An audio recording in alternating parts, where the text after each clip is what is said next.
Are the Father and the Son one or two? In John chapter 10, verse 30, Yeshua makes a statement, I and my Father are one. But a couple chapters before that, in John 8:17, he tells some Jewish leaders, is it not written in your law, the testimony of two is true? I'm one, and my Father which beareth witness of me is another. The word one can be used not just of one in number, but sometimes in the Bible it's used of one in togetherness or one in unity or purpose.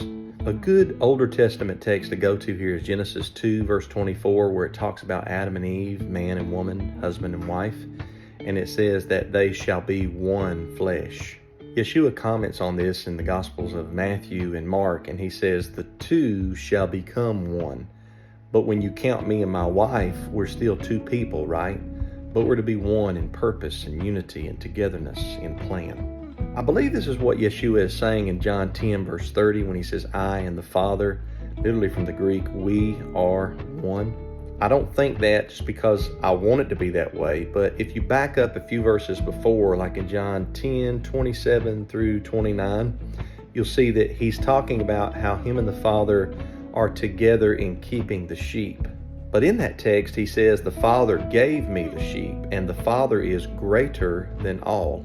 So it's in that context that he says, I and the Father, we are one. Later on in the Gospel of John, in John 17, he prays that he and his disciples would be one. And then he says to the Father in prayer, even as we are one. So the same oneness in the Gospel of John is talked about in John 17 by Yeshua, and he wants the disciples to share in that oneness. So are the Father and the Son one or two?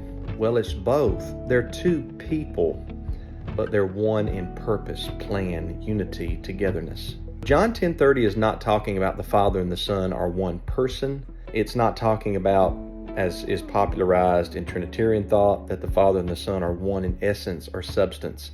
That's not the context there in the entire Gospel of John, and it's certainly not the context in John chapter 10.